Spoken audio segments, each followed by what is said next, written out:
starting from where we stopped, so the second time now I went that day, my sister was standing there, the doctor was standing there, the nurses were around the place, but they were all standing like my sister was already crying. After the other feeling that you had gotten? Yes, I ran down. I told my mom something is not right. I ran down to find that my baby is dying. I've never seen, someone dying before your eyes. And this time around it's your child. You're very helpless. Like, I can't even explain the pain to a point that if I remember it right now, I feel like that was one of the most traumatic things for me, honestly. Because I looked at his legs turning white. He's turning slowly. And I was like, the doctor, please do something. I was calling the doctors, help me, do something. I was shaking my sister. My sister was like, there's nothing we can do. Imagine, and the boy opened his eyes and he kept looking at me. His life was slowly going. Me, the mother, I'm helpless. And then I would go and say, please, please. I was begging God. I knelt. For me, honestly, sorry, that pain was something I can never go back to, and I still don't feel it. So I was literally standing and then watching him go. Life went out and we were all there till the last day, and then from that white it started. That was very painful for me. Me was encouraging people. Actually, that day I told God, me and you, we are done. I boldly told God that day in hospital. I said, me and you, we are done. I remember, the new hospital was high, it's like, so every time I looked down, I wanted to fall over because I was like, what's the use? I communicated with her dad, he cried on the phone, and so remember it was COVID and it was preterm. There's a honorable member that came. She was the head of health, I think, that time. She's the one that helped me because it was a Saturday. So the hospital administrators are not there. No one was going to sign the death certificate for us to go. We had to get an official discharge. We had spent over, I think, 15 million or so for a person that you didn't even carry home. From hospital, we had to go bury. That's the first now burial I went to. I remember when the village, they dug. I did, it's very, you can't even believe it. You buried him here? Yeah, it was here. So the grandmother in Nigeria also told me, give him a good burial. They stood with me that time. So what really now shook me, now imagine I've just lost a child. I was a fresh CS, I'd never gotten it. I still have the pain. Each time you cry, that the wound is just, So I didn't know which pain was worse, the wound. The wound or the loss of the child. Now, I didn't know that I was going to face something bigger than me. This man that I loved so much, the day I buried my son, that very Saturday 25th is the last day we stopped communicating. It's the last day we stopped talking. At that point I felt like maybe you needed this person to talk to you. At that point you needed to comfort each other. My mom tried, my dad would try. I don't hear their words anymore. Me, let me tell you, I reached a point. I can be seated with you and you're talking to me, I'm not hearing anything you're saying. I had moved to a different place altogether. If God didn't help me, I think I would have been mental by now. I would be sick by now. And it took me time before I told my parents that actually this man has left me. Because for them, they thought the whole time, the guy, I hope you're still talking. I would say yes. Because there's no how I would break it to them. But I remember that time I would never go to the sitting room. I don't like the sun. I became depressed. I didn't want the sun to hit me. I would sleep and hear my baby crying. I wake up. I was really so traumatized, really. So at some point there was a rope lying down, and then I would wait for everyone to sleep. Then I would look at home. We have those poles where you hang clothes. I would be like, Nina, today I will go and die. You would have that in your mind. Yes, I tried. I didn't even only have it in my mind. I tried, but every time I would open the main door would be stuck, and then someone would come, chicho, wee hours of the night. What are you doing? And then, of course, you'd even hide the rope because you wouldn't want them to perceive that you're... So societal people need help. It's not like you want something, you're ready to do it. But a side of you knows it's not right. But you feel like maybe to give you that peace. I thought let me just go, and I was like, sometimes I would feel him call me, say, Mommy, I'm cold. I was really so traumatized. I can't explain how much. But I went through that pain. Went back to Dubai. The man had sold everything. We had invested together. I went back to zero. I lost the man. I lost my son. I literally lost everything. If it's you, would you date again? Would you believe God again? You wouldn't. And then a friend, Ruth, before even that I lost my child, she got a vision that there were 2 coffins, one of a small baby and one of a senior. So every time I get pregnant, the devil wants to take me out. The devil is so interested in the fruit of my womb that wembanga sijalekera wakuzala, at least let me also go. But so she was telling me, you know, when you post and tell people, pray for me, the emergency. She told Rita, I remember I posted on that group that time. So she was like, we've prayed. But then Rita said, me, I'm not praying, because God had already showed her that the child was going to die. But me, God had showed me giving me a child, remember. What was now, you know. So long story short, I go. But then she told me, I remembered her words later. She said, God told me when I was praying for you for strength, because I knew the child was going to die. So I started to pray for strength. That's what Rita told you. Ruth. She's the one that got the vision. So she told me I started to pray for you for strength. And God told me, I've seen her pain. I've seen the sacrifices she made, even when she didn't know what to do. I've had her pray to me. But she's like Job. I've allowed her go through this testing, but this would be the very last test I'll take her through. So God was even allowing the test to come. How could he? You know? How could you? So he's like, but after this, she will no longer lose her children again. There would be no loss and blah, blah, blah.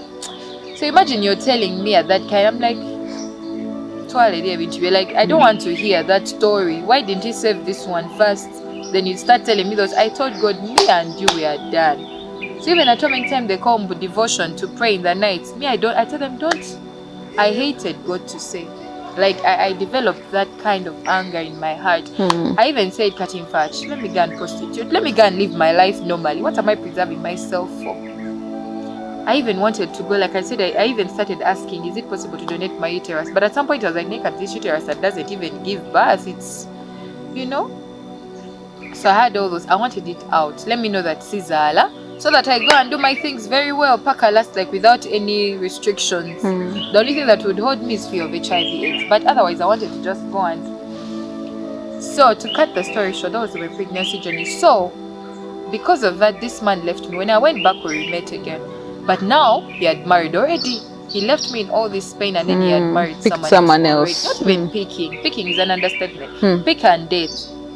So I had a good rest of 4 years with somebody. When I conceived, took in, and went through all this pain I've explained to the point, like I said, I had suicidal thoughts because one, I had the emotional part. I've lost a man, lost my child. Again, and Natunda, everything we had invested together. You know, coming back to zero, even the house I was staying in that had my bag, me had even packed the bags and I've it down. You know? And he had already moved on as far as even going to Nigeria already to marry. So now you tell me, but I should pray to God. Why? I said, me, I'm not praying anymore. So I lived that kind of prayerless life. Life didn't make sense for me. But one thing I think God does, I don't know why I'm like this. Like, even with all the experiences I've had, I always believe there is genuine love somewhere. That's just, I don't know how, you know? So I went through the phase. I think for a way God to compensate me, He gave me a very good job that was paying very good, and I was working at home. So I started rebuilding my confidence. Now I felt like everything I lost, I can rebuild. So you had gone back to Dubai now? Yes, because that is where I'm... Actually, for me to rush and go back to Dubai, airports were closed. I passed Tanzania by force.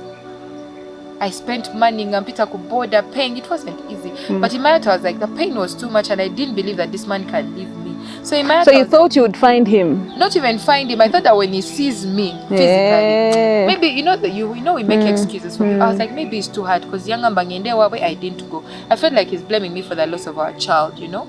So I felt like if I go back now, I would save something. And it would reduce. I felt like, okay, maybe if I get closure. Okay, yes. I felt like if I get closure, maybe my pain would be lessened. And, you know, but it was wrong. I remember some people are telling you to stay around. Then you were like, no, I have to go. Exactly. I was like, I have my business. Like, I was using business as an excuse. But the truth is me, I was trying to find a way to nurse my heart, you know. I felt like what we had was beyond this. Maybe because I was not around. I was wrong. I was very wrong. Like I said, I found a fully married man. The bags are even packed somewhere, you know. Hey, so I climbed Zomtaina, like, you know, your place and everything. I started climbing a deck with an open wound. I hadn't healed fully, you know. And it was very painful having to walk on the same street and sometimes see this man. Ninga, you cannot talk to him. You cannot. So that phase came.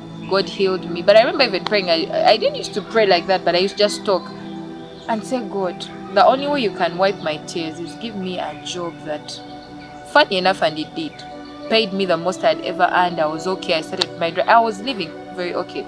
So later on, I think he found out I was doing well. He tried to come back. Remember, I said I loved him to the dot. Like, you know, people you love to a point that you feel like you'd give your life over. You know, you'd do anything to make them happy. That's how much I really loved him. So he came back. He had, going to drive. They had a lot of things we had achieved together. Nenga, I never enjoyed anything. Now he's driving. But remember, we had contributed money to even buying the car. He used not to drive at all.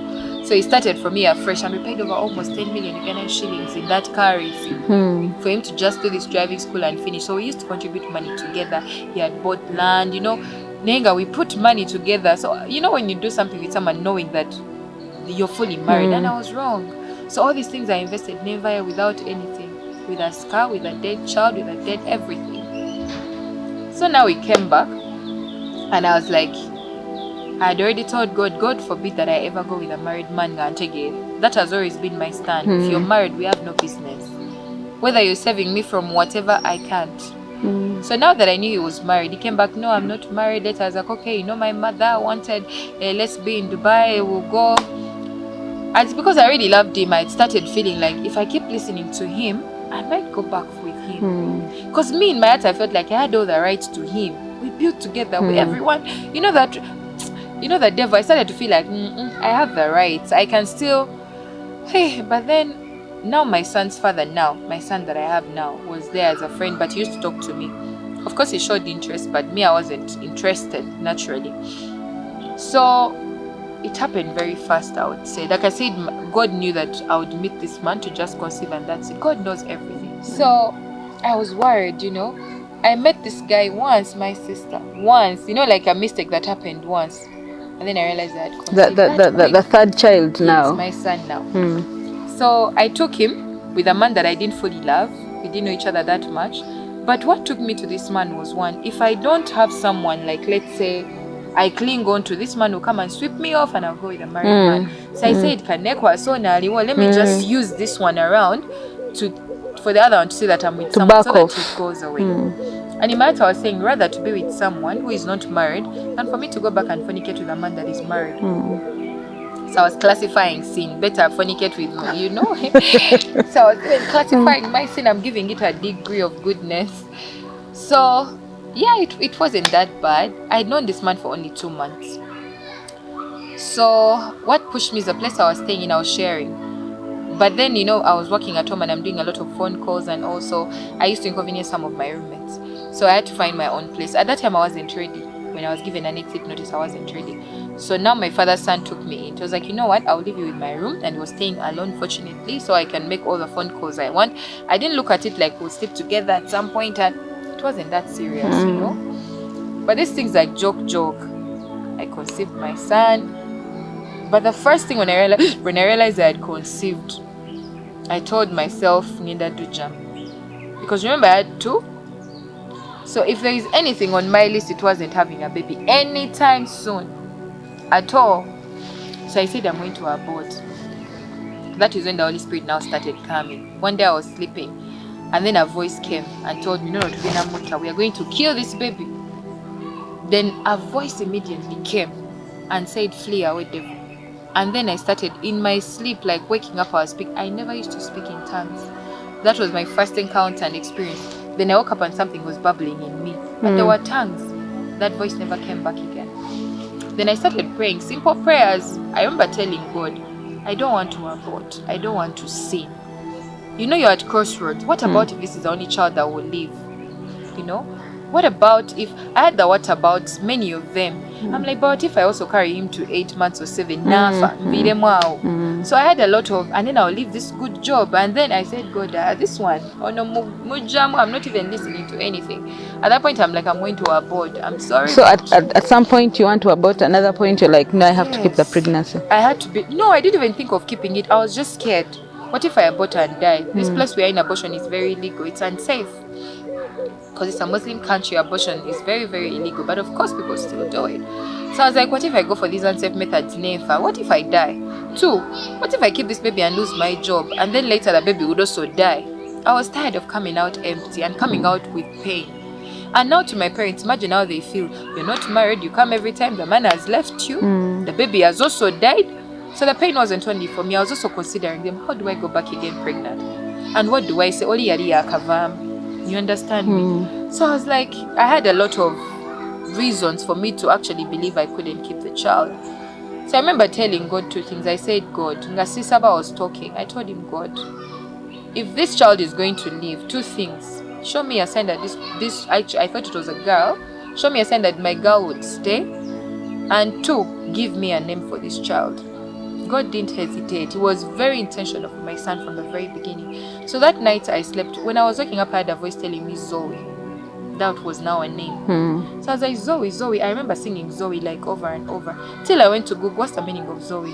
It meant that God life, eternal life. So God was indirectly telling me, I've breathed my life in this one, so he will not die. So this was his name, Zoe. It didn't make sense until the story now unfolded. So I started now praying and then getting revelations in that dream. Spiritual husband, the ring falling off of my hand, that was deliverance. My mom was dreaming me crossing like a big river with a baby in my hands, and we crossed on a small stick. Imagine a whole water body. We crossed over safely. So God was showing me many signs, and then I kept dreaming, digging up stuff. So I think there was a lot of witchcraft that was done, and so I started getting those, deliverance in my dream myself. No one laid hands on me, no one. I was just praying my normal prayers, not even serious prayers. So I believed it was just time for God to it was just God's mercy. Yes. And it was God keeping his word, saying that this was the last time I would go through this kind of test again. So from the name and all that, I said, you know what, let me build thick skin and take it on. So when it was, can I take you back a little? Yes, please. Remember the vision you had where God Jesus was yes. As humans, you think the child you're carrying at that point is the one that is being, yet it could be another child. So in this case, what I see is that it was another child. Yeah, exactly. So for me at that time, like I said, I was disappointed in God because I felt like Omanya Gompade is that one, like you say. And that also takes me back to the things of God. Sometimes God speaks to us and shows us or tells us this is going to happen. We believe that when he says it's going to happen, it's going to happen. You think it's then, yes. When God spoke to me about my marriage, it took me 1 whole year to pray. Even when it was supposed to happen, the devil came and I prolonged it. That's another story. So when God says something, sometimes there is a waiting period, which most of us sometimes cannot endure because it could be long, it could be short. God is God, So that was exactly it. When he showed me, he was showing me for the future. But of course, I couldn't as a human, it. Yes. So back to where we were. So I came back home when I was 5 months. After 1 month, at 6 months, the thing struck again. Pressure. But this time around, to take you back, when I conceived again, now they were like, since those stories have reoccurred before, this time around I started going on medication for preeclampsia people because now I had the history twice. So it could have been in me. But naturally, I'm a very healthy person. I'm one person who had default sick. Like even if it's a slight headache, so I don't know how conception and conceiving would be very hard for me. Like I wondered why childbirth was very different for me, very hard for me. Why is it that and it's only when I'm pregnant is when the pressure comes? So it's not like I had pressure in my normal work, nothing. So I started medication very early. I signed up to hospital even when I was abroad. I did sign up. Even when I came back home, I'd already signed up. So this time around, I even prayed to God and I said, God, show me the hospital I'll go to. God showed me, but I didn't know. It's later when I saw the events and that's when I knew, this is the hospital I went to. Now when I came home, my dad had a hospital in mind. I also had one in mind. So I chose to go with mine first. So my dad was like, there are good doctors here. I even remember when the attack came, I was confused. Should I go here? This doctor is also good. Should I go here? I said, God, it is a jag and it's even far in Kampala. Let me go here, which is closer to home. So I went to that place where I gave birth from. The doctors were very, very amazing. I won't really lie. I recommend it 100%. Yeah, that is my own story. And what really strengthened me, I think, the fact that the entire hospital staff were praying. Even when I went in for my C-section, there was gospel music. That the anesthesia was even praying and worshiping while even injecting me. She was praying and worshiping. Even before they took me in, they held my hands and prayed for me. So there was a lot of prayer in that place, and I now knew why God directed me there. Trust me, if I had gone to another place, my baby would have been history. But that place was already solidified by the grace of God. God had prepared the place even before he came. So God was very intentional about my son. So long story short, he came out at 6 months when he was turning 7. He came out at 29 weeks and I think 6 days, almost 30 weeks. Imagine, I always come close and I never get there. So this time around they told me the doctor wasn't there. It was a weekend. My real doctor wasn't there. So just randomly, they were like, you know what, we are sorry. We have to prepare you for C-section.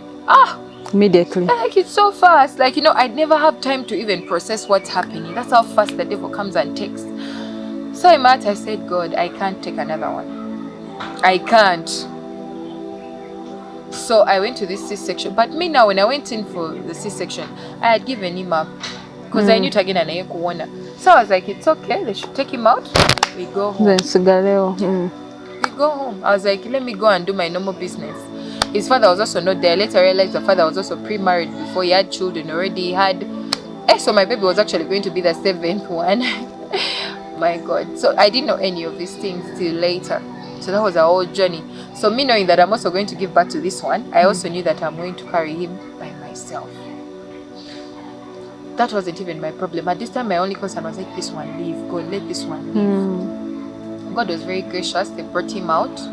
We incubated him. But when he came out, they thought he was a girl. One, he was very yellow. And then he was kicking like no man. He was very active. Even Ngatan Nava, he was very active. But of course, he has a breathing problem because the lungs were not fully developed and all. So when we took him to the ICU, now things started changing. I remember I have my spiritual mother now. By the grace of God, I submit to her ministry. We have a lot in common. Our stories are a lot in common. I think that is why God directly connected me to her. She was a single mother and now she's married. She's now a pastor. She has a very beautiful story. So when I was in hospital, I remember when I connected to her in Dubai, she was telling me, when you come back to Kampala, because I told of the events that had happened, I told of my dreams. She was like, there's an attack. When you come back home immediately, see me, let's pray physically. Phone won't even do. My honey, when I came back for 1 month and a half, 2 months almost, I used to call her number.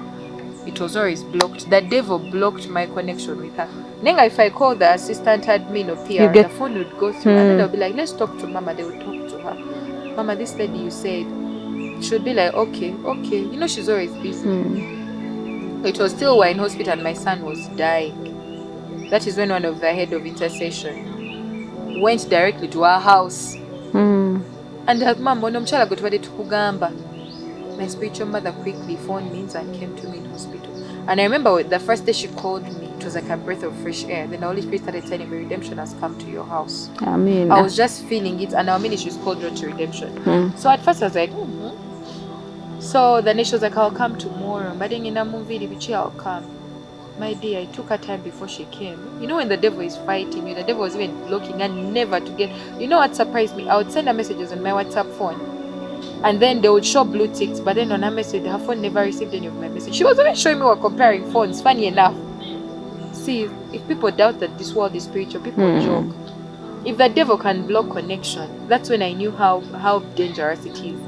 You call normally, and the phone is on, you send her messages, it shows that she has seen them, no response. Cut me, I was thinking she's busy, she's not responding. Then when she showed me my phone number, it was even saved. She wanted to even remember me. But no message had touched her phone. And I was like, wow. So that day she came, she was very surprised. We were all looking at my mom. I was like, what's happening? Even me, I was like, what's happening? My dear, that was my day of redemption. So when we went to pray for me, she was like, okay, where is the baby? Let's go and pray for the baby. That day now, my baby, the other night, he had started turning to cough, smarties. The breath had failed. They had put him on oxygen. He was failing to cough, meaning he was going to die also. So my spiritual mother came the next day, and but she came late. She told me by afternoon. Afternoon came late to Itako. That time you're on your phone. Then she's like, it was a Monday. I remember she had service because she always has live services on Mondays as well. I think it was Monday or Wednesday. So she had to preach. She told me, what? Let me use a judge and come. They came. That is one thing I think it's a debt I can never repay for. She took her board and said, I have to come today. whether jam or not jam, let me jump on a boda and come. She left everything and left her car in town and attended to. She took her bike and came. When she reached the hospital, the nurses had already explained to them, my pastor is coming, she's going to pray for my son. They were like, it's okay. When I took her, they were like, we cannot allow you to see that boy. I was like, what's happening? The devil was still fighting. When she made it, yet they had accepted at first. They're like, we don't even have a problem. How many? I'm like, only one. She was like, no problem. To jam me, they knew I had received prior permission. But when she came, that in fact, what's funny, the head nurse I talked to, she was like, no. She's coming from out a question a border. That we can't. The baby is delicate. Idea. I was like, what about me? They're like, for you can go in. Me, I cannot do anything, remember? My spiritual mother was like, no, please. We were begging. They were like, no. She looked at me, said, do you have faith? She told me, I have. She told me, no problem. So where is the ICU? We went inside the ICU, but we're outside the ward. So she held my hand, put it on the glass, held the hand. She said, I'm online, just online. And people are getting delivered in Nigeria. People are getting delivered in Canada, anywhere. What about here when I'm here physically? She said, let's put your hand. Trust me. The same time we're praying, I remember it was 3 p.m. Ugandan time. When she came, she held my hand. We started praying for my son. It was far. On the glass of the window? Yes. Not even like closed. It was like inside the ward. But like there's a general glass. There's even a. We didn't even open the curtain. But the boy was just there and was the only one there. She even asked me, someone else. I said, no, it's the only one there. So we placed our hands. She started praying. She prayed simply, very powerful. So that same time as we were praying, my friend Rachel, my prayer partner, she's my prayer partner in Germany. Imagine how prayer moves from Uganda to Germany. She was just normally watching Pastor Ben Hinn. And then, just like that, she dozed off slightly. Then God gave her a vision that we were in hospital. And then my son's monitor was beeping life was going. You know how monitors beep? But the line is going flat. Then an angel came. She saw an angel of God touching the incubator. At the same time we were praying, the angel dropped in that room. He laid hands on my son's incubator. And then immediately the monitor started beeping up. Life was coming back now. My sister, that's the very day. It was on a Monday. On Wednesday, they gave me back my son in ward. The breath had now become okay. It had stabilized within just 2 days after the prayer. But then what happened is now when we finished, she came to my ward. She was like, let me pray for you also. The good thing my mom was there. It's like, of course. Now my heart was fully open. You know, at that time you're so desperate that anything goes. Okay? Me, she didn't even touch me. Just me kneeling down, and I just saw a magnified creature in her. I started falling. I started doing things like her bad. I got delivered. Let me just cut the story short. I got delivered in hospital. The nurses were even around. They were like, church again and mass. You know, I'm heavy. And that time I was very big because, you know, when pressure hits you, there's a lot of water retention. I was big. You and me twice, I think, and anyone else. I was that big. So Katinga, no one can contain me. I started pulling. I think I can't draw close to her. Then now the devil started speaking about my purpose. We cannot allow her. Even her children, we cannot. Or no magala watching. Because now it's called Elijah. So they started even telling me my son's purpose in hospital. So they could not allow him to leave. They wanted to slap my mom. It was like dramatic. So, and then they were asking the devil, how do you attack her? How did you even enter her? What are you? She's like, where do you even come from? They didn't say. They were like, we are many. You cannot even. It's like, do you know how many times they bound down, she loses herself with her prayers. So I realized it was. So it was, I think, minor. So I don't know from where they had to. I don't even know what they did actually. I don't know. So my spiritual mother started, praying for me, casting out the stuff. She was like, I can't continue because I have service unless it will take us the whole night. But then she rebuked spiritual husband. That's the very last day I got spiritual husband attacks. That's the very last day. But actually, it wasn't the last day they manifested through me, but it was the last day they ever got access to me. Because I remember after now my son left on Monday, they gave him back to me on Wednesday. They discharged us by Friday. That is how fast. Within 1 week, we were back home. But when we went home, those demons or spirits or whatever, they had told my spiritual mother, like we'll wait for her outside the door so that when you leave, we'll come back. But my spiritual mother asked, how do you access her? They're like, through her mind. The devil knows scripture. Even the scriptures already was calling, even the one I just read the previous night. My God. Sorry for that. He was saying, yes, in Revelation 12, that the angel of the Lord helps the woman. Help Richie. Help Richie. That is how they were. Imagine, and there's, oh God, they're speaking through me. Help Richie. Mama Bisoma, then we start to tell her our own things, and she. So they were like, now the battle was with my mind. I used to fear. So God tells me something, then the devil sells me something, and then I would believe the devil more. And of course, as God is a gentleman, he was, you need to believe God for his word to even be active in you. So I didn't have enough faith for me to carry out, to even believe God that even this child would live. My faith, to be honest, wouldn't sustain him. It wouldn't sustain him. So after that, I remember I started hearing the voice of the Holy Spirit when I was in hospital. He would tell me certain things. And then at first I'd be like, devil again, because it came like an audible voice. And then I'd be like, devil. Then I'd be like, the daughter again the bed out. God will say, he's going to stay. You know, so I had a lot of battles still. So I realized that my faith was also needed to sustain my son. I knew that my son's life now not only depends on what God has done, but the faith to sustain what God has already done was very necessary. So long story short, I don't know if I should go on or not, but okay, when the important thing is my son died twice, that's now. So when I was discharged, I went home on Friday. On Sunday. Wait, that bit of where he died twice, and then please, some details. I have been tested anyway. So we were discharged on Friday. Now we know the battle is what? Finished. Remember the devil had told my spiritual mother, everyone who was present, that they meant it. But for you, you didn't know. No, they recorded, because my mom was recording enough. Actually, the pastor was like, record, so that we have the evidence or something. But it's very important sometimes. It was traumatic for me to see how I had turned. Do you have the records? No, I don't think my mother still has it, because she recorded it on that phone. Then that was almost 2018, Kataina. But we spread it. I had to send my brother abroad. I had to send my spiritual mother had it, you know, just to show people around that, so that my testimony is actually valid, you know. So we took him home on Friday. You know, we're all excited. They know there is a way they bring premature babies from NICU. They wrap him well, they clothe him. The doctors will come singing and dancing. So after all the celebration, I told God, if I step out, I'm not coming back again. Sit down. My dear, they discharged us on Friday. Sunday, we came back. The devil meant what he said. When he said, so I went home, I was excited.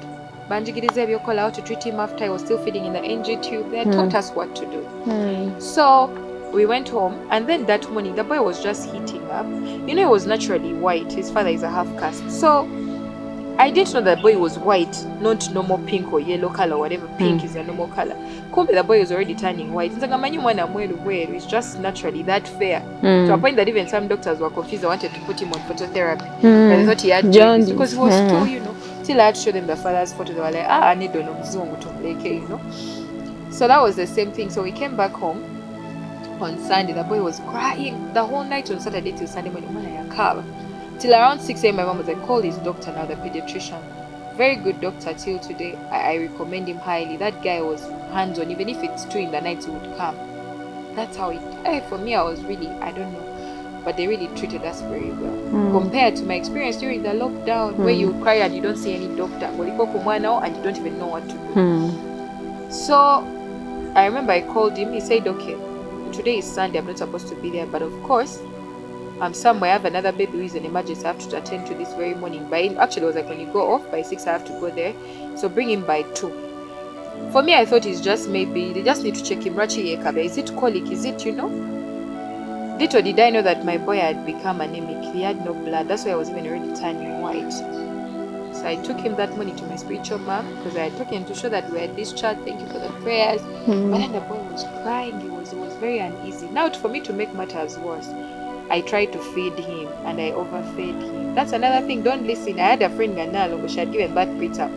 She was like, but doctor, they tell us to give the boy. If they tell you give him 2 meals, for you be giving him 3 so that he can. And you know, as a preterm mom, you want your son to be big, because you've given birth to he's like a rat. You know? So for me, I always was praying to see my baby big.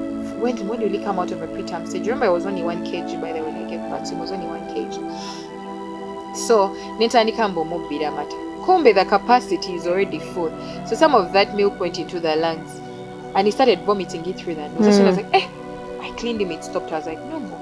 Maybe just so you stopped feeding him. Yeah. but I had overfed him. That milk had affected him actually. His lungs were already full. Nali mobile, they're not even that day only. I used to mobile even at home. So kumbe the milk was going to the other side as well.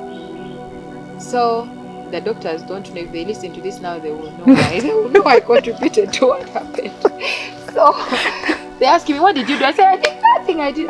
And the doctor was very strong. What did you do? I said, I did nothing. How can I tell him I used to steal milk? I told him I did nothing. So how I knew that I had contributed, when he stopped breathing, when he died actually, they started pumping and they brought like, I don't know how they call it, but they breathe like a drip and then they are pumping. So the milk started coming like in the lungs as well. So because of that, it had affected his breath. So he couldn't breathe. But to go back to the story, so we took him to hospital that day. The doctor came a bit late. But when I reached him, like this name, more than dances, because they used to call him boyfriend, husband. They carried the same hospital where I gave birth from. Yes. They took him in. They're like, what happened? I said it was immunization day that day, but the baby wasn't also okay. They're like, let's immunize him. But when they touched him, the boy's temperature was almost 40. I didn't know Musabi say, you always believe babies have to be overcovered. Cut on top of the internal temperature, me have also wrapped him. They open. It was like, the way you cover this boy, what days? But the nurse didn't tell me. They quickly took the boy. They started acting very funny, fishy. Mommy, stay here 1 hour, 2 hours. I'm like, what is wrong? They're like, no, we're just trying to do vitals. Then they brought him back to me. Now they even damn wiping him, and I'm like, what happened? It's like the temperature is high, but don't worry. Then the nurse was like, nurse, look at this boy's color. Maybe it's just my eyes. So they were seeing a lot of, but me, I was like, at some point I still took it like it's normal. They don't know. So long story short, they came and they checked the boy's blood. And the boy didn't have, they discharged us, the boy was at 14. Average is 12, like no more range. Mine had exceeded it even at 14. But just between Friday and Sunday, everything was out. He didn't have anything. And yet I was even giving him his blood supplement. I was giving him everything on time. So the devil had struck again and he had taken life. When you take blood, you're taking your life, literally. So my baby was lifeless, just that he was still moving. Whatever, he's dull, he's not, So they told them, let's wait for the doctor to come to tell us what to do. So when the doctor came, he's like, the minute he looked at the boy, the lips were pale. Me, I didn't know, and I was idle, I'm there. The doctor just looked at the boy, he just screamed, he said, go ahead, what did you do? He said, what did I do? He called the squad immediately, told them, prepare this, that. He had sepsis, neonatal sepsis. That is very deadly, it's like an infection of your lungs still. It was twice even more than it was before. So they started giving him those serious antibiotics, which you have to give with caution as well. It's excess. So we were in between, the doctor not doing any small mistake, and then the anemic part came. So that's when I realized, like I said, the world is really spiritual. When I told me the boy is anemic, I said anemic, which immediately I rebuked it. I said, no, my baby cannot be anemic. He went at 14. I've been giving him. So when they went to check for the blood came out and he has enough. Nenga, in the physical world, spiritual world, this boy was going to die without blood. He was anemic. That was the honest truth.